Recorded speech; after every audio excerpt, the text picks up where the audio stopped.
So hello everyone, welcome to Akshit classes. And आज की इस वीडियो में मैं लेकर आ चुका हूँ आप सभी के लिए मैथ्स का एक प्यारा सा चैप्टर जिसका नाम है lines and angles. Oh sorry sorry sorry guys, एक सेकंड।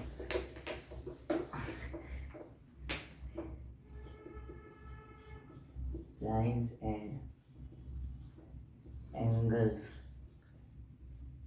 और अगर किसी ने सोचा कि मैं ट्रायंगल्स पढ़ाऊंगा तो आप मेरे चैनल पे जाके ट्रायंगल्स की भी वीडियो देख सकते हैं। एंड चैनल को सब्सक्राइब करके बेल आइकन को प्रेस करना मत भूलना।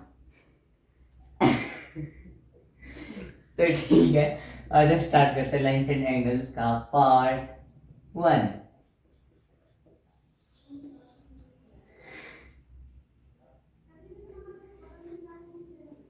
तो ठीक है, सबसे पहले लाइंस क्या होती है? सबको पता है लाइंस क्या होती हैं। कोई भी एक स्ट्रेट लाइन वो किसी कहीं तक भी जा सकते हैं। ये यहाँ पे भी अनलिमिटेड जा सकते हैं, वहां पे भी। ये कितनी जा सकती है? ये कहाँ है? इन्फिनिटी। यहाँ पे भी इन्फिनिटी। ये इस साइड भी इन्फिनिटी बढ़ सकती है और उस साइड भी इन्फिनिटी बढ़ सकती है। इसका कोई एंड नहीं है, कोई एंड नहीं है। एक लाइन का कोई भी एंड नहीं होता, वो हर डायरेक्शन में कहीं पे भी जा सकती है। एंगल्स, जब दो रेज एक जगह पे इंटरसेक्ट होती हैं, जब दो रेज एक जगह पे इंटरसेक्ट होती है, ये दो रेज हैं, इनका क्या है? एक कॉमन पॉइंट। जो कॉमन पॉइंट है उधर ये दोनों रेज एक एंगल बनाएंगे। तो ये क्या होता है? ये होता है एक एंगल। समझ गए? ये लाइन है और ये एंगल है। जब दो रेज जिनका एक कॉमन पॉइंट है एक जगह पे इंटरसेक्ट करती हैं तो एक एंगल बनाती है उनके बीच में। और कुछ नहीं है इस चैप्टर में, बस यही चीज है, लाइंस एंड एंगल्स। अब हम एंगल को कैसे लिखते हैं? हम एंगल को ऐसे करके लिखते हैं, ऐसे करके लिखते हैं। ऐसे करेंगे जब राइट एंगल होगा। राइट एंगल के लिए दिस राइट एंगल मतलब 90 डिग्री। एंगल कोई भी एंगल हो सकता है, 180, 88, 90, 60, 64, 70, 80, कुछ भी। मैं एक बार जल्दी जल्दी से मिटा देता हूं। तो ठीक है, बेसिक सी ये चीज थी। अब सबसे पहली चीज एंगल। एंगल अब हम पढ़ने जा रहे हैं। तो सबसे पहला टाइप ऑफ एंगल क्या होता है? Acute angle. Cute angle, cute, ए क्यूट एंगल, एक क्यूट सा प्यारा सा एंगल। प्यारा मतलब छोटा ही होगा। अब हम इसमें क्या सोचते हैं कि 90 साल का यानी कि टीनेजर, 90 से 180 टीनेजर, और 180 से 360 बूढ़ा। 180 से 360 बूढ़ा या जवान, जो कहना है वो मानो। ए क्यूट यानी कि क्यूट मतलब छोटा। और 90 डिग्री हम क्या सोचेंगे? 90 डिग्री को हम सोचेंगे टीनेजर, यानी कि जस्ट अभी अभी टीनेज आई है इसकी। 10, 9, 8 मतलब कहाँ पहुंचे हमें? टीनेजर है मतलब ये। अब इनसे छोटे 90 डिग्री से छोटे जितने भी एंगल होंगे, एग्जाम्पल 60, 66, 67, 89, और 89 मतलब 89 क्या है? 1 डिग्री एंगल छोटा है। और मोर जितने भी एंगल 90 डिग्री से छोटे हैं वो क्या हो जाएंगे? क्यूट एंगल, ए cute angle, acute angle. Second point हमारे सामने आता है राइट एंगल। राइट एंगल जो सही है अपने आप को, जब टीनेजर में जब बच्चे चले जाते हैं ना, वो अपने आप को ही सही मानते हैं, अरे यार मैं तो गलत ही नहीं हो सकता। तो राइट एंगल हो जाएगा 90 डिग्री। टीनेजर 90 डिग्री को हम राइट एंगल बोलते हैं। सिर्फ 90 डिग्री, कुछ बड़ा नहीं कुछ छोटा नहीं। इसके बाद फिर आते हैं ऑब्ट्यूज एंगल। ऑब्ट्यूज एंगल, अब इसकी क्या ट्रिक बनाऊं मैं? ये तो नाम ही याद करना पड़ेगा तुम्हें, इसकी तो कोई ट्रिक नहीं है। वैसे ऑब्ट्यूज एंगल ऐसे भी जो, चलो छोड़ो। हाँ, ऑब्ट्यूज एंगल जो 90 डिग्री से बड़े होते हैं। 90 डिग्री से बड़े यानी कि 91 और 180 तक, यानी कि 180 से छोटे होते हैं। 180 डिग्री से छोटे होते हैं और 90 से बड़े होते हैं। 91, 179 डिग्री, 167 डिग्री, ये जितने भी हैं, मोर मोर मोर जितने भी हैं वो ऑब्ट्यूज एंगल हो जाएंगे। जवान लोग, ठीक है, जवान लोग, टीनेजर से बड़े जब जवानी आ जाती है तो वो है बड़े बड़े। अब उसके बाद फिर नेक्स्ट स्टेज जो आता है एंगल्स का, वो है चौथा स्टेज है स्ट्रेट एंगल। अब जब स्ट्रेट एंगल यानी कि बिल्कुल भाई जवान जवान आदमी 180 डिग्री, जवान आदमी बिल्कुल, ये बुढ़ापे से पहले वाली, ये ऐसे चलेगा आदमी। देखो मैं कितना बड़ा हो चुका हूँ, ये बिल्कुल बैकबोन स्टेज। अब उसके बाद फिर आता है 5th डिग्री पे रिफ्लेक्स एंगल। अब यहाँ पे क्या होता है, ये लोग कुछ ज्यादा ही फ्लेक्स करते हैं। अब इनका जो फ्लेक्स होता है वो री हो जाता है बुढ़ापे में, जब ये बिल्कुल बुढ़ापा यानी कि 180 से बड़े, 180 से बड़े और 360 डिग्री से छोटे। अब तुम्हें पता है 360 डिग्री में कंप्लीट सर्कल बन जाता है, यानी कि उसके बाद आप एंगल नहीं बना सकते हो। 360 डिग्री यानी कि ये एक रे है, ये जो ये पूरा एंगल है, ये जो पूरा सर्कल है ये 360 डिग्री है, और ये जो पूरी रे है, रे के ये वाला जो एंगल है वो 0 डिग्री है। ठीक है, 0 एंगल भी कई बार तुम्हें बोल देता है, तो इसका मतलब है कि वो सिर्फ एक रे, 0 एंगल बोल दिया। और अगर रिफ्लेक्स या फिर कंप्लीट एंगल, अब ये तो हो गया रिफ्लेक्स एंगल 181 और 379 तक जितने भी हैं वो सब। छठे नंबर पे आता है कंप्लीट एंगल, यानी कि जब एंगल्स जो होते हैं वो कंप्लीट हो जाता है, अब इनका मरने का समय आ जाता है। बुढ़ापा गया, अब मरने का समय आ गया, जो लास्ट होता है 360 डिग्री। इसके बाद दी एंड, खत्म, RIP। समझ गए? ये पूरी कहानी एक मतलब ह्यूमन के बारे में सोचो। क्यूट एंगल, क्यूट होता है बच्चा जब छोटा होता है, राइट एंगल बिल्कुल सीधा हो जाता है, अपने आप को सही समझने लग जाता है। जवानी, टीनेजर्स अपने आप को सही समझते हैं। उसके बाद आती है जवानी जो 180 तक चलती है, 91 से लेके 179 तक चलती है। 179 थोड़ा अच्छे से नहीं बन रहा, 179 तक चलती है। स्ट्रेट एंगल बिल्कुल सीधे होकर अकड़ के चलने वाले लोग, बिल्कुल जब जवान हो जाते हैं बुढ़ापे से थोड़ा सा पहले, 180 डिग्री। रिफ्लेक्स एंगल, जब इन्हें यहाँ पे जो ये फ्लेक्स किया है ना पूरा, ये देखो मेरी मसल वगैरह, तो ये री हो जाता है, ये मसल ऐसे हो जाती है, फिर बुढ़ापे में ऐसे, तो ये क्या हो गया, ये बूढ़े लोग हो गए। उसके बाद कंप्लीट एंगल, मरने का समय आ गया, अब RIP। ऐसे समझो, मजे से समझो यार, मैथ्स को मजे से समझो, कुछ नहीं है, बस यही था और कुछ नहीं है। कंप्लीट एंगल हो गया, उसके बाद एक 0 एंगल होता है। क्या होता है 0 एंगल?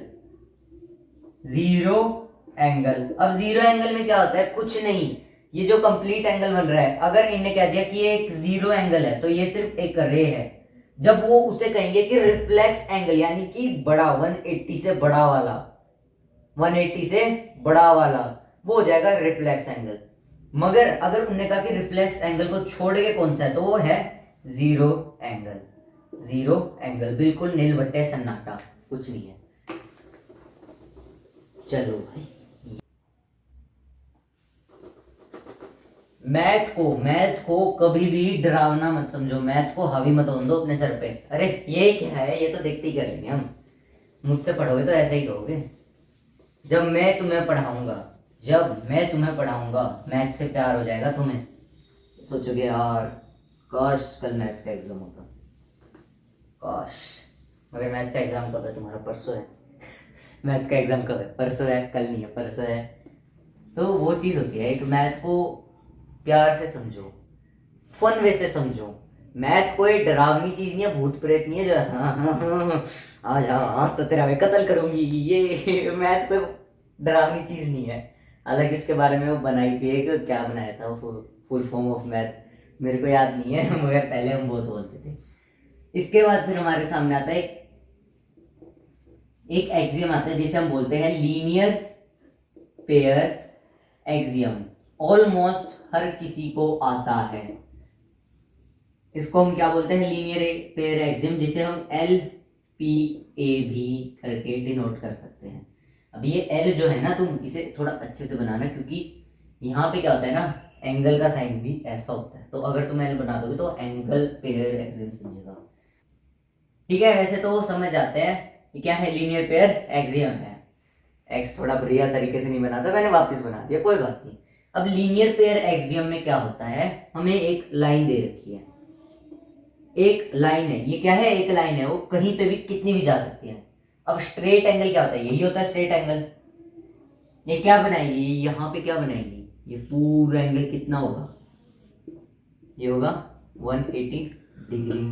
ये पूरा एंगल कितना होगा, ये 180 डिग्री होगा। एक सेकंड, इस लाइन को मैं भी नहीं ड्रॉ करूंगा जिससे फिर तुम्हें कंफ्यूजन ना हो, ठीक है। हाँ, तो ये क्या होगा, ये होगा 180 डिग्री। अब यहां से इधर इसके किसी भी पॉइंट से, मतलब कहीं से भी ले लो, क्योंकि यहाँ पे भी 180 है, यहाँ पे भी 180 है। ये स्ट्रेट लाइन है, मगर ये थोड़ी सी भी टिल्टेड नहीं है, ये ऐसे भी नहीं है, ये पूरी स्ट्रेट है। इसके ऊपर से एक रे हम ड्रॉ करेंगे किसी भी डायरेक्शन में। जब हम एक रे इसके ऊपर ड्रॉ कर देंगे तो जो रे के इस साइड वाला एंगल है और जो इस साइड वाला एंगल है वो हमेशा मिलके 180 डिग्री बनाएगा, यही बात है।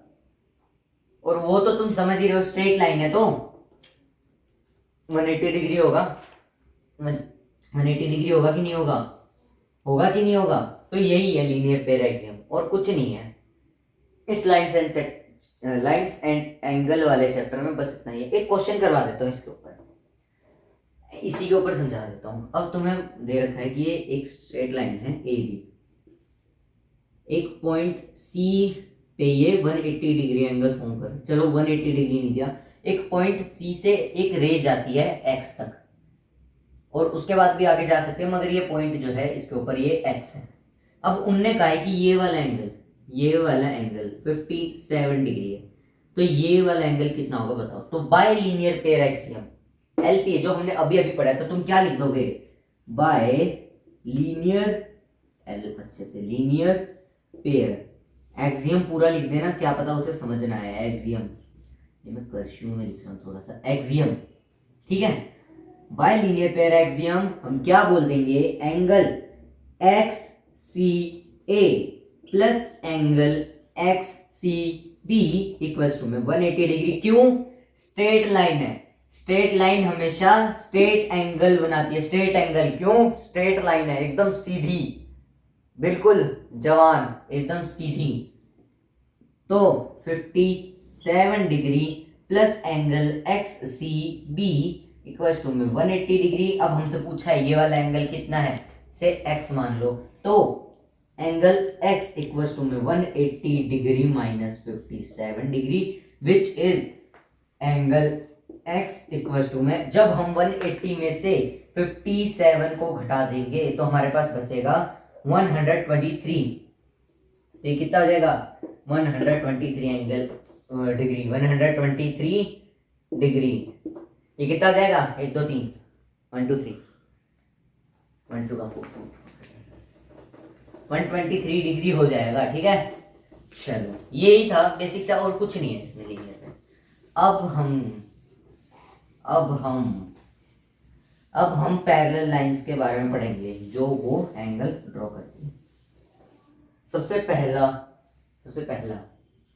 कोई भी दो पैरेलल लाइन है, उनके बीच में से ट्रांसवर्सल जा रही है, तो इस ट्रांसवर्सल के सेम साइड वाले एंगल, ये वाला एंगल और ये वाला एंगल, इन्हें हम क्या कहेंगे, इन्हें हम कहेंगे कॉरस्पॉन्डिंग एंगल्स। इन्हें हम क्या कहेंगे, इन्हें हम कहेंगे कॉरस्पॉन्डिंग एंगल्स। क्या कहेंगे, कॉरस्पॉन्डिंग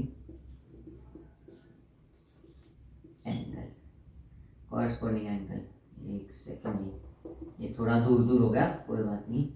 कॉरस्पॉन्डिंग एंगल्स, तो इनमें क्या होता है, इन दोनों एंगल का, ये क्या है, x है, ये क्या है, y है, x और y मान लेते हैं। तो x प्लस y जो होगा वो हमेशा 180 डिग्री के बराबर होगा। तुम लोग इससे एक पोस्टुलेट मान सकते हो। एक्सियम गलत हो सकते हैं, इसलिए उन्हें एक्सियम कहा जाता है। पोस्टुलेट कभी भी गलत नहीं होंगे। हालांकि यूक्लिड का एक पोस्टुलेट गलत हुआ था, जो यूक्लिड ज्योमेट्री में तुमने पढ़ा भी होगा, मगर पोस्टुलेट गलत नहीं होते जब आप कंफर्म हो, बिल्कुल यार प्रैक्टिकली कर लिया तुमने, इससे बाहर तो कुछ है ही नहीं, यही है जो है, तो वो पोस्टुलेट है। तो क्या है, पोस्टुलेट है। तो ये क्या है, एक पोस्टुलेट है, एक्सियम नहीं है, पोस्टुलेट है। तो ये क्या कहता है कि जो भी पैरेलल लाइंस के एक ट्रांसवर्सल गिवन है, उस ट्रांसवर्सल के सेम साइड जो एंगल होंगे, सेम साइड जो एंगल होंगे, उन्हें हम कॉरेस्पॉन्डिंग एंगल्स कहेंगे और उनका सम 180 डिग्री होगा हमेशा। सेकंड चीज हमें क्या गिवन है, दो पैरेलल लाइन है, बस वही है पैरेलल लाइन, बीच में से ट्रांसवर्सल, वे ट्रांसवर्सल जा रही है, तो यहाँ पे ये वाला एंगल और ये वाला एंगल इक्वल होंगे। अब इसकी बेसिक सी ट्रिक बताते हैं, ये देखो ये क्या बन रहा है, एक z बन रहा है, ये देखो एक z बन रहा है, z बन रहा है। अब जब z के अंदर वाले एंगल है, यानी कि ये z के अंदर वाला एंगल, ये वाला एंगल, और ये भी z के अंदर वाला एंगल होगा, ये ऑल्टरनेट इंटीरियर एंगल कहेंगे हम इन्हें।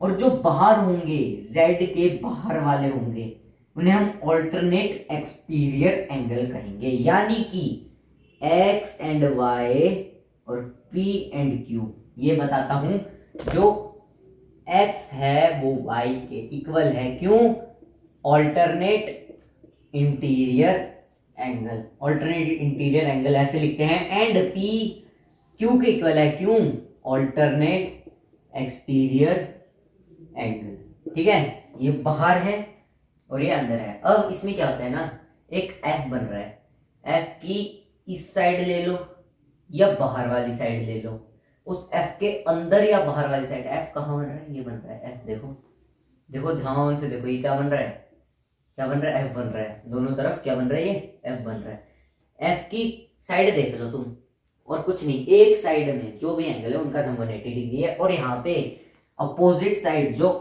इंटीरियर वाली है, इनमें से एक भी एक्सटीरियर नहीं है, ये z के इंटीरियर वाली कह रहा हूँ, f के, यानी कि इन दोनों का सम तो 180 डिग्री होगा। और अगली चीज आती है वर्टिकली अपोजिट एंगल, थर्ड आता है, कोई भी दो लाइन एक जगह पे इंटरसेक्ट कर रही है, कैसी भी हो सकती है, कोई भी दो लाइन ये O पे इंटरसेक्ट कर रही है, तो ये जो अपोजिट वाले एंगल होंगे ये इक्वल होंगे, ये अपोजिट वाले एंगल इक्वल होंगे, और इन्हें हम कहते हैं vertically opposite angle, vertically opposite angle, इसे ऐसे लिखता है वर्टिकली ऑपोजिट एंगल को। ठीक है, उसके बाद और कुछ चीज रह जाती है हमारी, तो कुछ भी नहीं है, और हमारा कुछ भी नहीं रहता है। चौथी चीज हमें ये बताई जाती है कि कोई दो लाइन है, अगर वो पैरेलल है, और तीसरी लाइन इनमें से किसी एक लाइन के पैरेलल है, तो ये तीनों पैरेलल होंगी, फिर बीच में से ट्रांसवर्सल कट कर रही है, तो corresponding angles, alternate interior angles, या वर्टिकली अपोजिट एंगल्स, यानी कि ये वाले, ये वाले, ये वाले, ये वाले, ये वाले, ये वाले, और ये वाले क्या हो जाएंगे, ऑल्टरनेट इंटीरियर एंगल। अब मेरे को ये नहीं पता कि ये दोनों एंगल भी इक्वल है, मगर हम कैसे बता सकते हैं ये दोनों इक्वल है, ये और ये क्या हो जाएंगे, ऑल्टरनेट इंटीरियर एंगल। और अब ये वाला एंगल इसके इक्वल है, क्यों, वर्टिकली अपोजिट एंगल, तो ये दोनों भी क्या हो जाएंगे, इक्वल हो जाएंगे। बस वही चीज है, बस वही चीज है, और कुछ नहीं है, बस ये कुछ बेसिक सी चीज है। यही है लाइन्स एंड एंगल्स चैप्टर में। लाइन्स तो हमें कुछ नहीं है, लाइन का तो मतलब ही नहीं है, लाइन तो सिर्फ एंगल ही एंगल है इसमें चैप्टर में। अब इसकी एक दो एक्सरसाइज है, वो हम कल की वीडियो में करेंगे, जो हमारी वीडियो पार्ट 2 होगी। आज की वीडियो में बस इतना ही, मिलते हैं कल की वीडियो में, बहुत सारा प्यार, bye bye bye bye bye bye bye bye.